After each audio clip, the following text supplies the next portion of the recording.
Keresahanku adalah sekarang ini terkesan viral di atas agama, bukan lagi leadership yang datang dari pemahaman akan firman Tuhan. Dunia kekristenan ya, dunia gereja sekarang berlomba-lomba untuk bikin konten. Pelayanan-pelayanan digital gitu, menciptakan sebuah konten dengan tujuan viral untuk gue mendapatkan angka. Pada akhirnya meaningnya hilang tuh bang.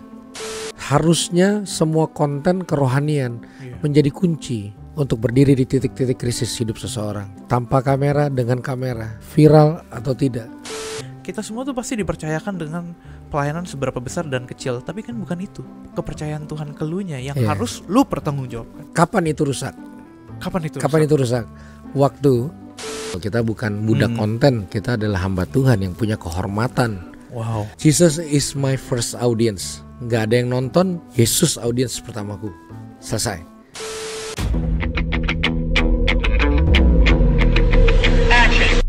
Teman-teman semua, welcome to Hello God on Topic Hot bareng gue Julius. Dan hari ini teman-teman kita kedatangan sekali lagi tamu spesial gue yang kita udah lama gak ketemu bareng-bareng.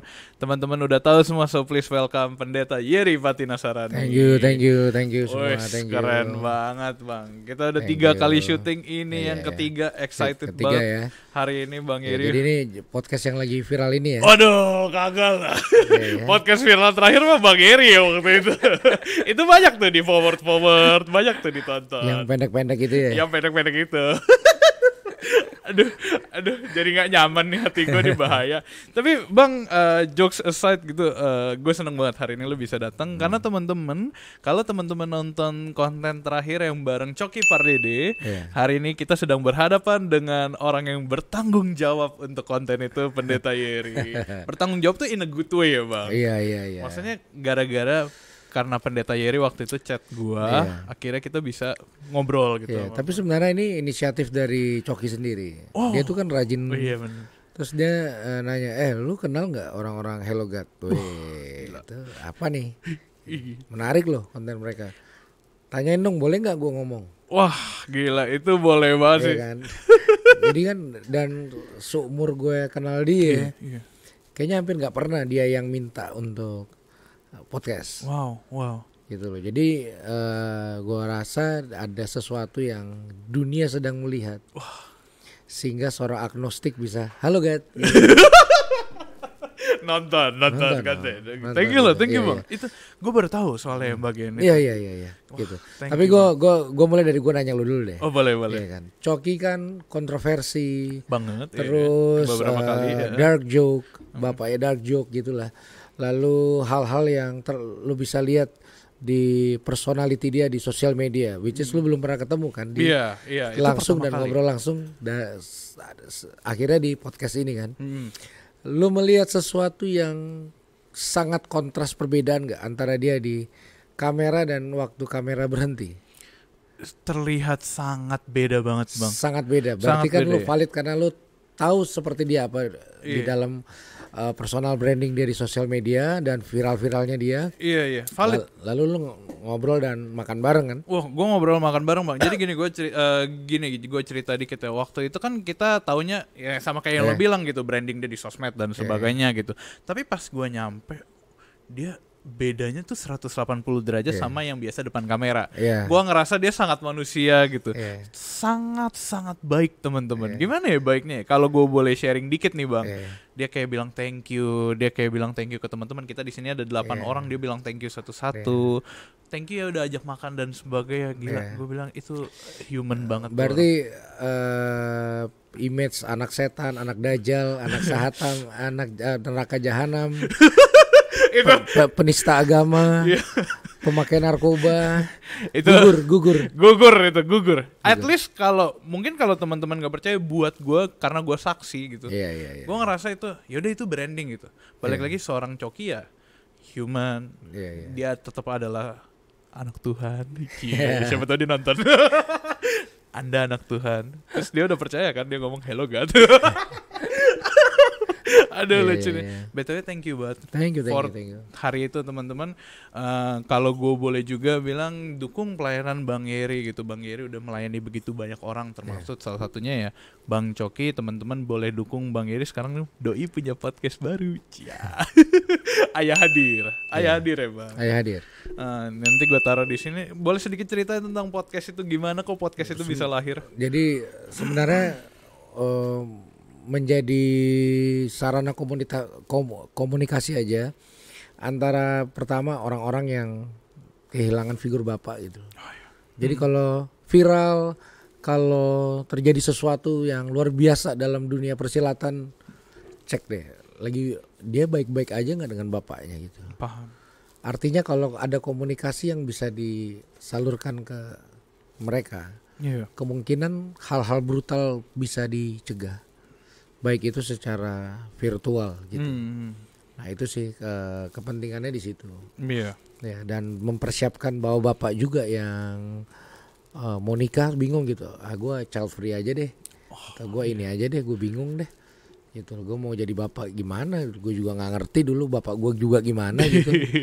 Nah jadi keruwetan itu mungkin bisa sedikit diurai dengan adanya informasi-informasi dari podcast tersebut. Oke, berarti kepentingannya bukan buat viral kan, Bang? Enggak mungkin. Iya, itu bercanda.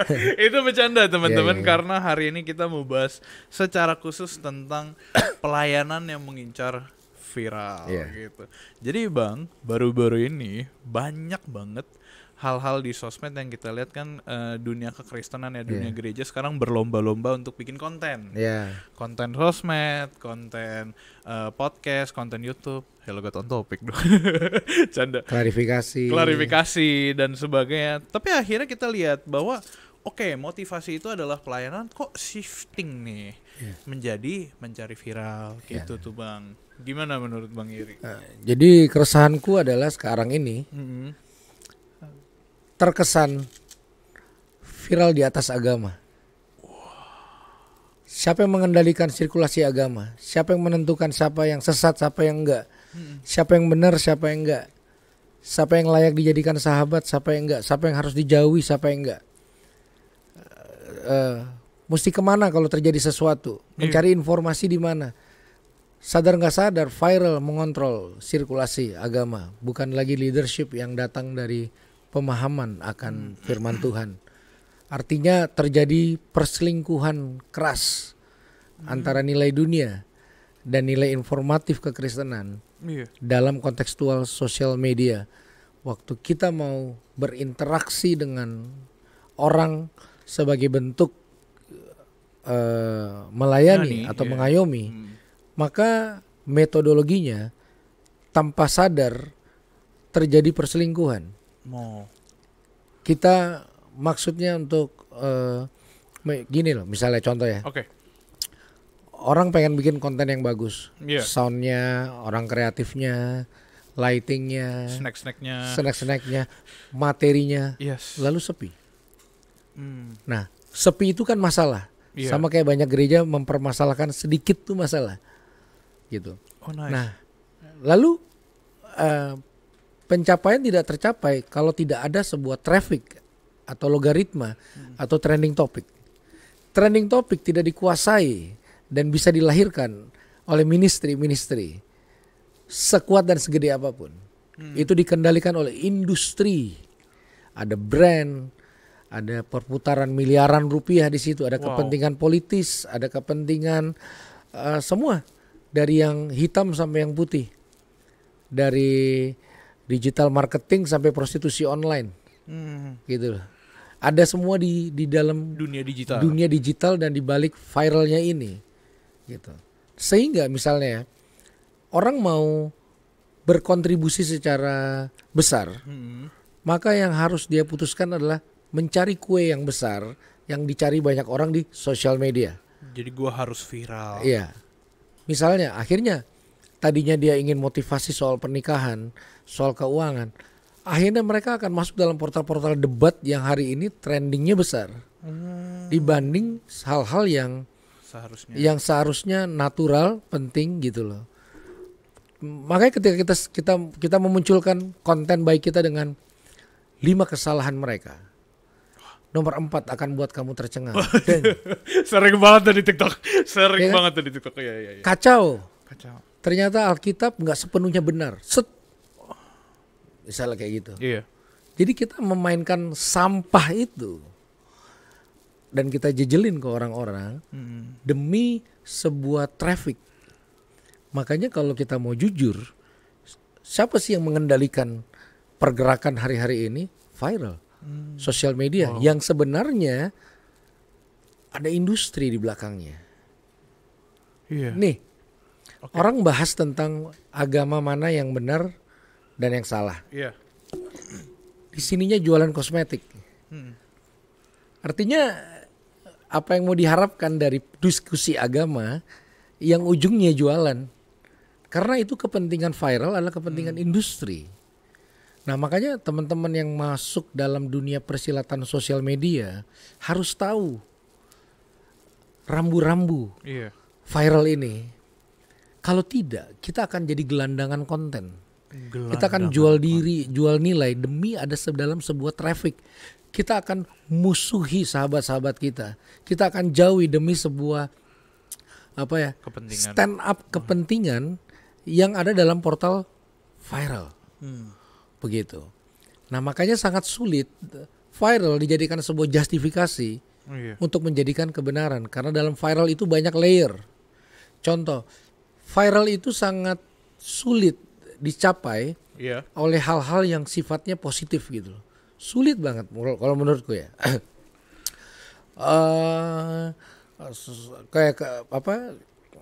Kecuali ada layer-layer tertentu yang sebenarnya misalnya kayak gini.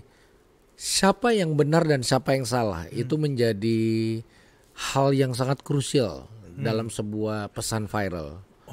Gitu. Ya, jadi kalau misalkan tadi kita panjang lebar tuh tadi, skalanya dan sangat besar. Cuman akhirnya yang gua tangkap adalah harusnya desain awalnya nggak seperti itu dong. Harusnya desain awalnya adalah orang-orang menciptakan sebuah konten, viral itu adalah bonus. Tapi masalahnya sekarang orang-orang khususnya ya kita pelayanan-pelayanan digital gitu menciptakan sebuah konten dengan tujuan viral untuk gue mendapatkan angka, untuk gue mendapatkan kepentingan, untuk gue mendapatkan keuntungan, pada akhirnya meaningnya hilang tuh bang. Kayak gitu berarti ya. Kalau gue boleh singkatin. Jadi nggak kompetitif itu normal. Tapi dalam kompetitif seseorang membutuhkan objek kalah, objek salah. Jadi gini, kebenaran mutlak Kristen tidak perlu justifikasi dari kitab agama lain. Jadi kita tidak perlu sebuah konten yang menjatuhkan agama lain, menjatuhkan kitab suci agama lain. Dia berdiri tegak, dia berdiri aman, dia berdiri sebagai identitas mutlak. Kebenaran gak bisa dibengkokkan, kebenaran sejati sehingga harus diluruskan. Karena dia berdiri tegak tanpa. Nah, ketika kita masuk dalam ranah sosial media dan ranah viral, gak bisa. Dia gak bisa berdiri tegak kecuali ada yang dikalahkan, ada yang dijatuhkan. Maka kita akan melihat hitam putih, siapa benar siapa salah. Itu akan terjadi sebelum berputarnya logaritma itu. Gitu. Makanya salah satu hal yang gua respect dengan Halogat, identitasnya. Gitu. Tinggal sama-sama saling menjaga aja supaya identitas itu tidak berubah karena ada sesuatu yang sifatnya provokatif di dunia persilatan sosial media ini. Iya. Paham. Iya kan? Ketika orang lagi kesini, sekali-sekali pecah ombaknya kesini. Iya. Orang lagi bahas ini bahas ini. Ini udah redup, baru bahas ini. Artinya merdeka. Enggak yang lagi liburan nih, kan mau cuti kan? Iya. Ntar dulu ada yang baru viral nih, masuk, liburnya ditunda aja demi sesuatu yang viral. Iya. Jadi kayak, aduh jangan sampai Halogat duluan nih, harusnya kita duluan nih. Nah akhirnya terjadi apa? Sadar nggak sadar, kadang-kadang bisa terjadi eksploitasi kesaksian. Jadi siapapun orang yang lagi viral, positif negatif, itu adalah peluang podcast. Di luar sana gitu, tapi jangan diselingkuhin dong di podcast Kristen. Jangan digilir demi naiknya podcast Kristen. Eksploitasi itu artinya gini, kita undang, kita minta bicara, berkontribusi, viewernya dia masuk ke viewer kita, habis itu dia mau jungkir balik, dia mau mati, dia mau apa, bodoh amat. Nggak, harusnya nggak gitu. Berarti. Kepentingannya cuma datang, duduk, konsumsi, mungkin uang transport, sudah, next. Kekristenan harusnya nggak membangun hal yang seperti itu, ngejulit. Kalau ngejulit gitu nyari aja yang lain. Iya. Ya kita kan kadang-kadang terprovokasi juga ya. Wah, ngedak nih pinggir jurang, itu ada industrinya di belakangnya. Ada industri yang berani membayar sedemikian rupa untuk personal. Untuk orang-orang yang tertarik dengan dunia pinggir jurang ini, sehingga kepentingannya bukan sarana informatif aja. Gitu. Ada bargaining transaksionalnya. Nah, kita kan nggak ada. Iya, harusnya kita nggak kayak gitu. Nggak ada. Kita mainkan peran itu juga tanpa kepentingan. Maksudnya, saya cuma resah jangan sampai kemerdekaan dalam menyatakan sebuah kebenaran dalam portal sosial media dipenjara oleh semua yang sifatnya viral. Iya, karena seharusnya podcast, khususnya kita ya, podcast Gereja Kekristenan dan juga podcast yang banyak podcast baik di luar sana, khususnya konten dan sebagainya, itu harusnya back to the meaningnya gitu, membantu orang, melayani teman-teman yang membangun. Tapi kalau kita ngomongin dari POV penonton, Pendeta Yeri, kan kalau kita kan pelayanan digital gitu, Pendeta Yeri punya platform, Hello God ada platformnya, begitu pula dengan yang lain gitu. Tapi kalau gua sebagai penonton gitu, loh kalau gitu berarti gua nggak boleh nonton konten-konten aneh gini dong? Gimana tuh? Oh, gini, menonton dan mempublikasi itu dua hal yang berbeda. Oh yes. Viral adalah sebuah kesimpulan, entah terlalu cepat, entah terlalu enggak. Sekarang gue tanya, sebelum Coki datang, lu sudah punya perspektif selektif kan? Iya. Tentang si manusia ini. Siapa? Anak setan. Udahlah.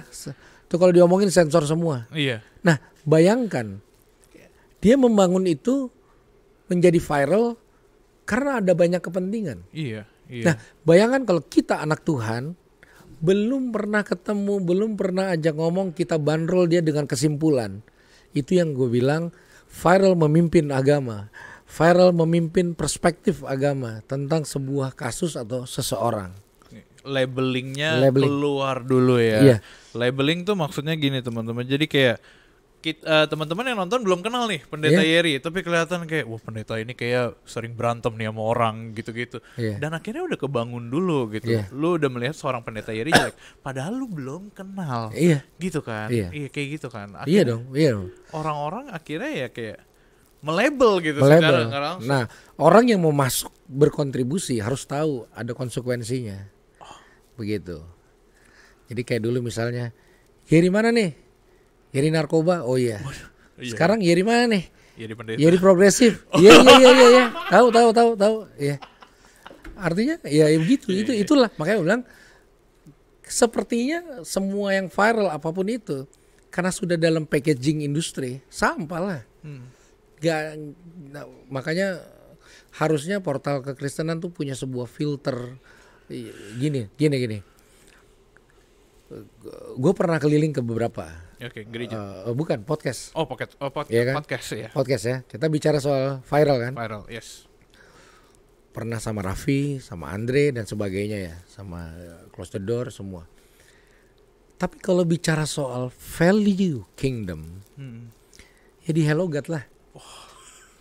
Gila, gue gak nyangka. Maksud gue gini, ada banyak hal yang di sini. Tapi jangan sampai apa yang dibangun kita nggak pede dengan menu kita, sehingga kita harus dalam tanda kutip menjual diri, harus ada dalam sebuah pencapaian. Bayangin di benak banyak orang, pencapaian tertinggi dalam YouTube adalah diundang di A, B, C, D. Apaan? Masa kita yang memiliki sebuah iman yang kuat harus nyemplung dalam sebuah paradigma yang sama. Kita bukan banci tampil, kita bukan budak konten. Kita adalah hamba Tuhan yang punya kehormatan. Wow. Jesus is my first audience. Gak ada yang nonton, Yesus audience pertamaku. Selesai. Wow. Gak perlu traffic, nggak perlu apa, itu cuma ya bonus gitu loh. Tapi kepedean kita bukan untuk melacurkan nilai, tapi untuk menjaga identitas kita dalam instrumen podcast. Jadi jangan sampai kita kayak beberapa WL yang ya seberapapun kita berada gitu, lo kok dikit jadi dosa gitu. Itu sih. Tapi justru harusnya lu bersyukur dengan ini yang Tuhan titipin loh. Ini penonton atau enggak jemaat-jemaat yang Tuhan titipin. Jesus is my number one audience. Itu menurut gua keren. My first audience. Mau main gitar kopong, vals, mau podcast lampu nyala mati, kekristenan punya sebuah privilege. Tuhan semesta alam menjadi kita punya first audience, dan kita akan menemukan kata ajaib ini. Cukup. Wow. Cukup. Bener. Merinding. Enggak, karena gue kalau kita ngomongin viral dari tadi, Hello God tuh salah satu podcast yang Tuhan udah sertain gitu dengan begitu banyak episode, begitu banyak speaker, dan gue ngerti dengan yang namanya berhala ini gitu, berhala keviralan. Ketika kita lihat ini berapa banyak nih yang nonton, ini kenapa trafficnya dikit dan sebagainya, oh dia jangan diundang lagi lah, padahal kan sebenarnya tujuannya bukan itu. Iya dong. Gue pernah gini pas yang balik lagi ke konten joki ya, pas konten joki ada yang nanya gue gini, jadi target audience buat video coki berapa? Terus gue ngeblank kan, di pikiran gue berapa ya, kita nggak set target gitu. Jadi gue bercanda gini, selama ada, gue bilang ke dia nih, target kita sebenarnya sederhana. Selama ada satu orang semakin mencintai Tuhan Yesus karena nonton coki, berarti kita udah berhasil. Gue bercanda gitu, tapi terus habis itu gue bilang, gue nggak ada tujuan viewers dan sebagainya. Oke, berharap rame, iya. Tapi bukan itu kan sebenarnya. Makanya di dunia perpodcastan, undangan orang-orang dengan seperti Coki sudah dihitung target viewersnya. Brand akan beri Coki berapa? Oke, isinya transaksional. Gitu. Jadi aneh banget kalau kita kepengen banget gitu. Makanya itu akan pasti akan terjadi sebuah perselingkuhan value. Nah, sedangkan yang dari sini pengen banget bisa berbagi ke portal-portal Kristen, value yang mereka rasa aman, mereka rasa oh ini alternatif ya. Tapi akhirnya dijadikan benefit doang. Makanya pada akhirnya gue berani ngomong, bubar orang-orang yang punya kompetensi yang saat ini sedang ada di marketplace, public figure, bubar. Karena mereka jangan-jangan mereka bilang gini, gue cuma buat endorsan jualan lu aja. Bukan. Lu gak peduli dengan hidup gue, lu gak pernah nanyain lagi gue gimana, mau gue hancur, nanti giliran gue jatuh dalam dosa, lu naikin lagi video yang ada guanya dengan sisi yang berbeda. Mengerikan kan? Wow. Kalau dipikir-pikir secara jalur teman-teman itu dangerous gitu loh. Sangat bahaya. Maksudnya kayak kita lihat industri luar ya akhirnya kita cuma memanfaatkan dan bukan benar-benar kita secara tulus. Gua akan pakai bahasa secara tulus, lu akan tahu gitu. Gua secara tulus mengundang Pendeta Yeri gitu buat berbagi cerita, berbagi kehidupan, membahas topik. Akhirnya value itu hilang. Gitu. Kayak gitu mungkin ya gua rasa. Betul. Gua kepikiran ini Bang tadi pas lu cerita mengenai konten dan sebagainya, khususnya industri. Kalau gitu mana yang benar gitu, gimana cara kita menjadi benar gitu, baik secara podcast, gereja, konten-konten yang dibuat untuk orang-orang gitu yang beneran butuh bantuan. Makanya pada akhirnya cari kebenaran jangan di podcast, karena nggak mungkin bisa dijabarkan secara utuh, sempurna dan puas.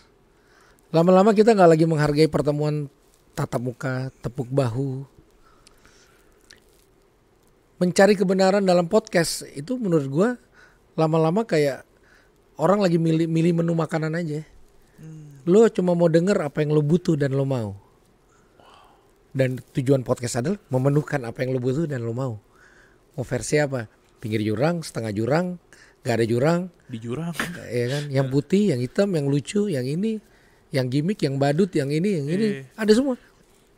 Mau yang tegas, konservatif, mau yang semi progresif, mau yang SMP ada semua. Ada semua. Jadi ngeri banget kalau orang nyari tahu benar apa enggak dalam sebuah kebenaran di sosial media. Nah, sosial media membutuhkan orang-orang seperti itu untuk membangun traffic. Lalu ada industri di belakangnya. Iya. Jadi biarkan aja orang bodoh terus, biarkan orang bergantung untuk nanya kebenaran. Karena traffic orang lagi nanya kebenaran, gue jualan produk, gue jualan brand. Entah itu brand jualan, entah itu brand pelayanan. Jadi muncullah kata ini, kita cuma manusia angka doang. Wow. Manusia angka doang, kayak habis ibadah, hadir berapa? Habis podcast, viewernya berapa? Sampah kan? Kalau kita dibalikin gitu loh. Siapa lu? Lu adalah angka buat gua. Lu adalah angka buat pelayanan gua. Lu adalah angka buat podcast gua. Kalau dalam kontekstual tidak ada Yesusnya, Cheng Li. Emang begitu dunia persilatan industri. Transaksional. Wow. Saya diundang di podcast, nanti lu gue undang di podcast. Itu kan bahasa barternya. Iya. Ya, nanti traffic ketemu traffic, jadilah sebuah rame. Dari situlah ada bargainingnya, ada AdSense-nya, ada sponsorship-nya, lalu ada event-event setelah podcastnya, dan itulah dibangun bersama, kolaborasi. Makanya ada podcast-podcast besar yang punya library content. Wow. Di bawah mereka ada konten-konten, mereka akan kuasai industri, mereka akan kuasai warnanya, mereka akan kuasai topiknya, mereka akan hancurkan podcast-podcast yang lain, mereka akan hancurkan kompetitor-kompetitor yang lain. Tapi pada akhirnya nggak memperdulikan penonton-penonton. Betul.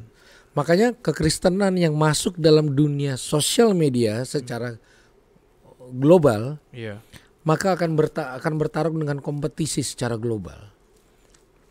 Ada orang-orang di luar sana yang punya kepentingan melihat orang-orang Kristen ini dalam podcastnya kayak badut, untuk bisa dikalahkan, untuk bisa dijatuhkan, untuk supremasi dan selebrasi pihak lain.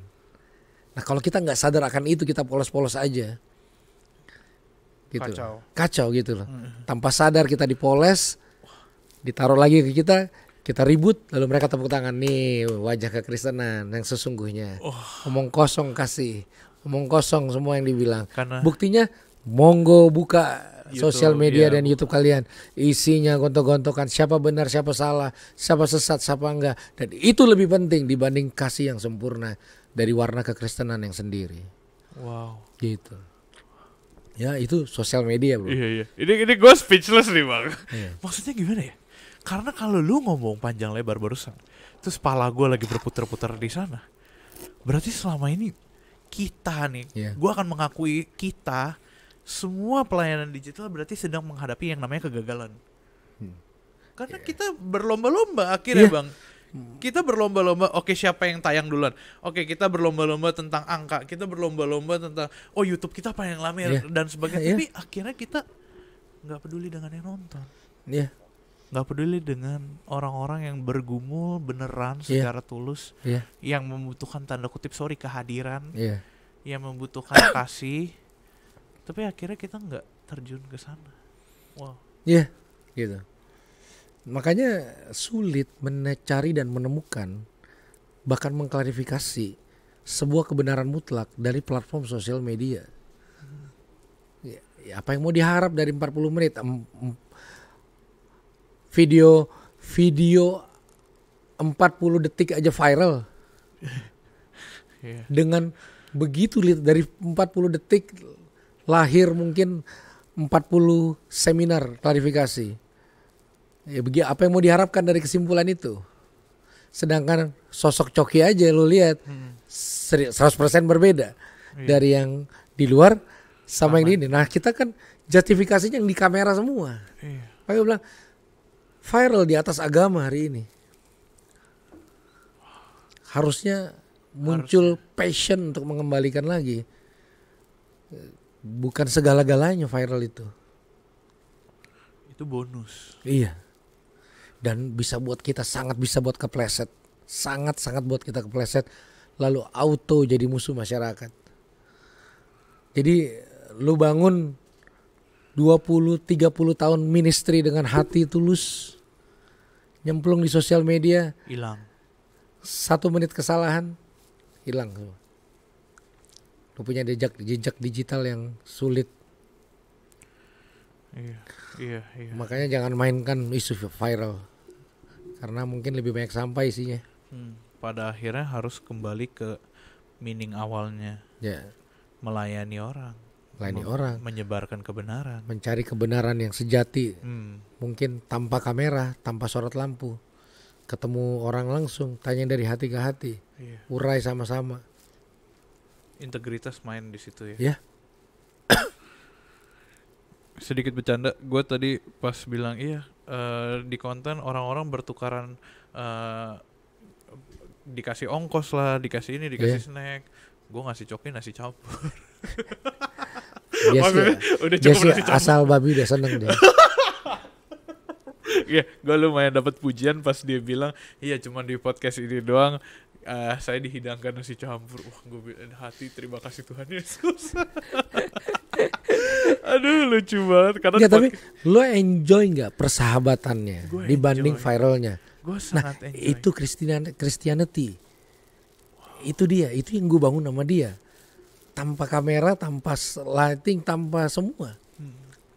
Dan orang akan salah mengerti gue gitu. Iya. Ya bodo amat juga gitu, tapi gue melihat dunia yang real dan gue nggak mau membunuh dunia yang real ini dengan dunia viral. Butuh ada keterlibatan langsung. Iya dong. Butuh face to face. Kita aja kan nggak cuma ngobrol di sini doang. Iya. Sebelum masuk, abis ngomong ngobrol. Di WhatsApp, teleponan itu tolong thumbnailnya. Bener gitu. Maksudnya ada interaksi langsung lain gitu. Iya. Dan nggak perlu gue cuman kontak lu buat ayo kita podcast dan sebagainya. Kita bisa ngobrol, kita bisa nongkrong. Ajak bang, gue siap. Iya gitu. Maksudnya gue siap nongkrong gitu. Iya. Bang, tapi kalau gini ya, dari kita gitu, anak-anak yang nonton gitu. Tadi lu sempat mention tentang lu nggak bisa nyari kebenaran di podcast, lu nggak bisa nyari kebenaran atau nggak firman ya di sosial media dan sebagainya. Terus kalau gitu, gue sebagai penonton gitu, gue akan bertanya, kalau gitu gue cari di mana? Referensi mungkin bisa. Referensi bisa. Ya, okay. Karena kebenaran mutlak harus dari sebuah petualangan spiritual lo, dari berbagai macam source. Gitu. Sosmed topikal kan, tematik. Iya.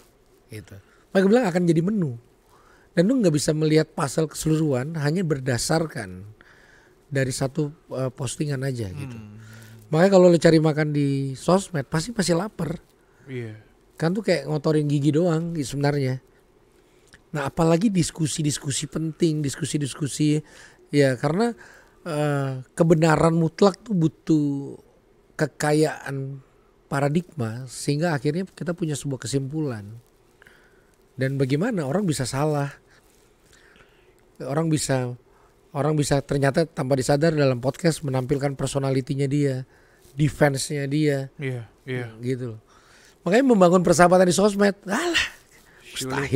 mustahil bahkan. Cuy lah, nggak mungkin. Nggak mungkin. Susah ya. Kenapa tiba-tiba kita akrab pas kamera doang, habis itu bubar masing-masing? Persahabatan macam apa yang difasilitasi oleh kamera? Wow. Iyalah.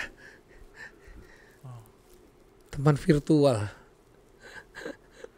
Sulit. Karena Tuhan tidak menempatkan juga menjadi Tuhan virtual.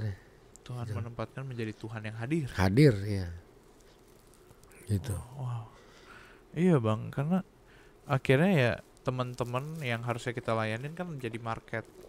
Teman-teman yang harus kita layani, ya mungkin di dalam certain tertentu ada pelayanan yang berfokus kepada misalkan teman-teman yang bergumul, teman-teman pasutri, teman-teman Kaleb tuh maksudnya komisi senior ya, dewasa, pemuda, remaja, itu kan ada fokusnya emang gitu.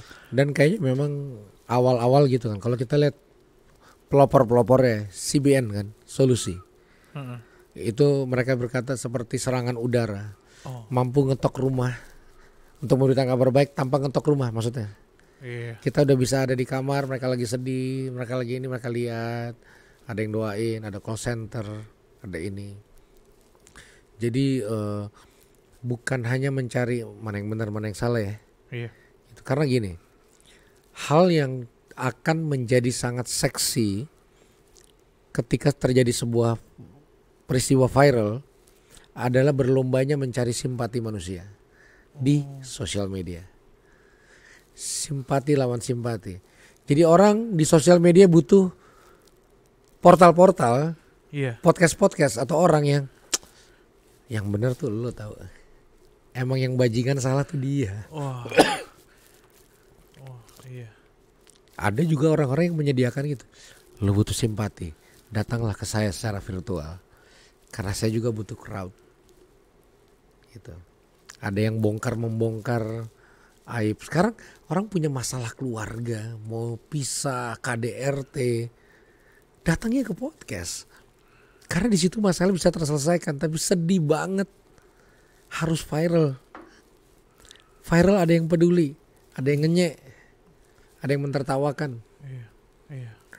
Jadi ya biarlah itu di dunia umum, tapi biarlah kesakralan keimanan kita menjaga supaya tidak terjadi perselingkuhan nilai dalam dunia persilatan sosial media. Harus gimana tuh Bang? Maksud gue, oke, kita punya iman, kita punya pelayanan. Kalau gitu gimana cara kita terus menjaga panjang gitu kan perjalanan, nggak bentar gitu, nggak berhenti hari ini, nggak berhenti besok, bisa aja berhenti. Tapi selama masih berjalan, gimana cara kita jaga? Kalau gue ya pribadi ya, gue akan menjaga standarisasi keberhasilan gue. Like kah, viewer kah, traffic kah, gitu loh. Jadi gue nggak akan berusaha supaya tidak terprovokasi, memiliki standar-standar keberhasilan yang juga dimiliki oleh orang-orang yang nggak kenal Tuhan, begitu. Jadi kalau misalnya gue ke Hello God, apa keuntungan gue? Kalau nggak ada, ya gue ngapain datang? Karena gue punya standar keberhasilan. Nah itu yang gue jaga. Jangan sampai standar keberhasilan itu tergerus. Misalnya kayak gini, pada umumnya orang punya mobil mewah lebih gampang dapat parkir. Terkadang dalam tanda kutip pelayanan yang terlihat lebih mewah lebih dihargai dibanding yang tidak. Siapa yang diberi kesempatan ngomong di seminar-seminar, workshop-workshop, orang yang terlihat punya kompetensi. Artinya kalau dunia mempercayai kebesaran adalah sebuah kebenaran, dunia pelayanan hari ini juga mempercayai besar pasti benar. Makanya ada kebesaran organisasi, pengkultusan individu, money oriented. Kita terjadi perselingkuhan di situ. Kalau pendeta ngobrolan pertama apa sih? Pak, berapa jemaatnya di sana? Kenapa jadi sakral sekali jumlah jemaat? Sama aja kita mengadopsi gitu loh. Makanya acara-acara TV perlu agen-agen ala-ala gitu yang datengin jemaat, jemaat apa? Yang ala-ala gitulah. Gitu. Jadi kenapa kebesaran menjadi sebuah sesuatu yang sakral? Apakah kekristenan mempercayai kebesaran? Ya, buat mereka yang menggunakan kebesaran untuk menutupi aib-aibnya, nggak benarnya. Mau hidup brengsek, mau hidup kurang ajar, siapa yang bisa melawan kebesaran kami, jemaat kami. Nah akhirnya tanpa sadar generasi sekarang dicekokin dengan nilai-nilai itu. Ayo branding, ayo personal branding, ayo naik. Karena kebenaran ada di sana. Padahal pelayanan tuh bisa bahkan jatuh ke dalam aspek terkecil gitu. Dan orang-orang lihat kayak yang gede yang lebih keren, yang lebih gede yang lebih seru. Tapi pada akhirnya yang kecil terbengkalai dan gak dipandang sebagai sesuatu yang juga ya itu pelayanan datang dari Tuhan sebenarnya. Gue punya gini Bang, gue sering bilang gini ke teman-teman gue atau enggak ke hamba-hamba Tuhan ya. Setiap pelayanan kita lah, orang-orang yang melayani, orang-orang yang percaya Tuhan, hamba-hamba Tuhan tuh punya ladang masing-masing. Bang Yeri punya ladang masing-masing. Hello God punya ladang, si A punya ladang, si B punya ladang. Ladang tuh nggak dilihat seberapa besar. Ladang tuh dilihat ada ladangnya. Dan itu bukan kepunyaan lu bahkan. Itu kepunyaan Tuhan yang Tuhan taruh ke lu buat lu pelihara ladangnya. Betul. Cuma kadang penyakit atau permasalahan kita adalah kita ngelihat ladang dia lebih gede dari ladang gue. Ya udahlah, gue mau ladang kayak gitu, akhirnya ladang ini ditinggalin.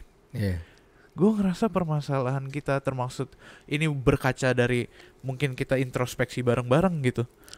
Lu udah ada ladang gitu. Tuhan menitipkan satu pelayanan buat lu. Entah itu satu orang, entah itu 2 orang. Mungkin di satu sisi Tuhan menitipkan 2.000 orang. Tuhan nitipin gitu. Tentang satu pelayanan itu yang harus lu layani. Gue jadi keinget satu cerita gitu. Nabi Elisa.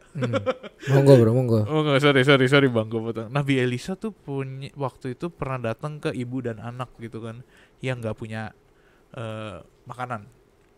Tiba-tiba si Nabi ini datang, gue lupa Elisa atau Elia ya. Elia datang. Dia kasih makanan, tapi itu kan satu ibu dan anak, bukan satu bangsa Israel. Ibu dan anak. Tapi Tuhan bilang pergi ke situ, lu makan dari ibunya, terus lu akhirnya dia isi makanan gitu buat mereka. Nanti gue klarifikasi Elia atau Elisa, gue lupa. Malu. Nah terus maksud gue dari situ adalah kita semua tuh pasti dipercayakan dengan pelayanan seberapa besar dan kecil, tapi kan bukan itu, bukan besar kecil. Kepercayaan Tuhan ke lunya yang harus lu pertanggungjawabkan. Nah kapan itu rusak? Kapan itu rusak? Waktu ada orang-orang yang memanipulatif ladang dan menciptakan sebuah informasi bahwa ladang dialah yang paling tepat, sehingga orang-orang akan bergantung sama dia. Karena mereka, misalnya, tahun ini adalah tahun pemulihan anak-anak narkoba. Ladang saya. Ayo kita berlomba. Siapa di antara kita yang paling efektif untuk melayani anak-anak narkoba? Ya semua akan jadi nomor 2, nomor 3, nomor 4. Orang-orang yang sudah punya. Saya ciptakan arena saya lah pemenangnya. Saya buat conference besar, saya undang orang-orang datang, saya kasih metodologi sehingga mereka akan lempar ladang-ladangnya sendiri. Mereka akan haus dan merengek-rengek supaya saya bisa ngajar, saya bisa training. Padahal itu ladang saya. Beda. Dan orang menikmati kebergantungan orang lain akan dia, dan dia tanpa sadar dia membesarkan diri dan memanipulatif. Rasanya itu yang banyak terjadi.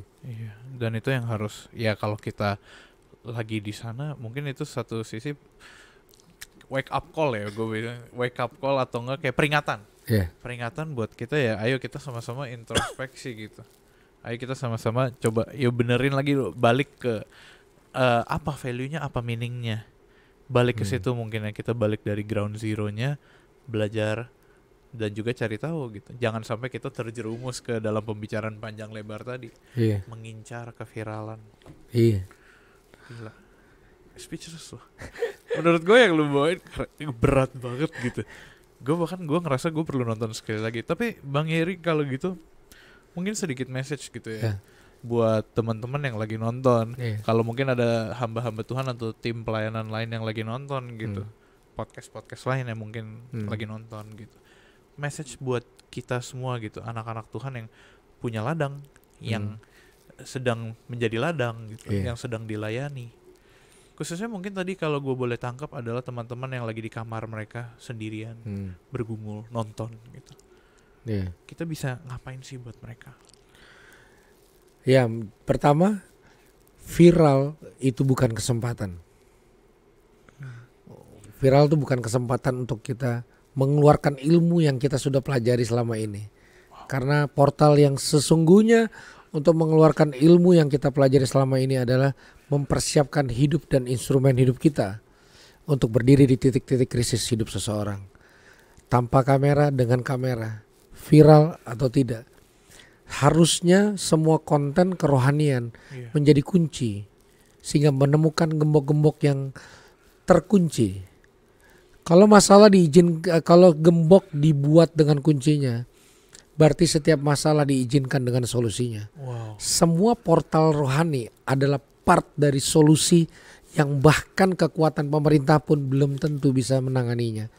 Itu sebabnya kita harus bangkit untuk berdiri di titik krisis. Kalau ada sebuah masalah moral di bangsa ini, yang Tuhan cari adalah anak-anak Tuhannya. Bukan BNN, bukan polisi, bukan departemen sosial. Nah, bagaimana anak-anak Tuhan menempatkan diri sebagai solusi dari krisis-krisis bangsa, salah satu caranya adalah mempersiapkan konten-konten dan identitas yang sehat sehingga kita bisa hadir menjadi mujizat, bukan hadir menantikan mujizat. Bukan hadir menunggu jawaban doa, tapi jadi jawaban doa untuk orang lain. Dan ini yang terakhir, bukan hadir untuk mencari hal besar, tapi jadi hal besar itu sendiri untuk mereka yang tak terlihat, tak terjangkau, yang bahkan tak tersentuh sekalipun. Harusnya gitu dikembalikan pada purpose yang awal gitu. Balik ke purpose yang awal. Iya. Purpose awal itu hadir. Iya. Purpose awal itu ingat kalau Tuhan menitipkan tanggung jawab, Tuhan menitipkan sesuatu, dan lu memiliki kemampuan untuk melayani, ya lakukanlah purpose awal itu gitu. Iya. Jangan lu perselingkuhan value. Purpose di atas viral. Purpose di atas viral. Iya. Keren banget. Wow. Iya. Ya itu gue rasa jadi pembelajaran lah buat kita semua, buat teman-teman ataupun siapapun yang lagi nonton sampai ke detik ini. Amazing. Wow, keren banget. Thank you loh Bang Yeri. Sip. Gila. Berapa menit tuh? Woi. Di atas 45. Oh, tadi kan lu sempat bilang, ya 40 menit gak cukup, 45. Aduh lucu deh kalau gitu teman-teman. Gue mau minta tolong buat teman-teman buat dukung pelayanan Bang Yeri. Bang Yeri udah melayani begitu banyak orang, khususnya di sosial media, dan saat ini punya podcast baru, Ayah Hadir. Teman-teman bisa nonton di Daniel Mananta Network. Daniel Mananta Network. Keren sekali. Luar biasa. Doakan semoga kok Daniel bisa sampai ke sini, soalnya udah gue kontak belum sampai.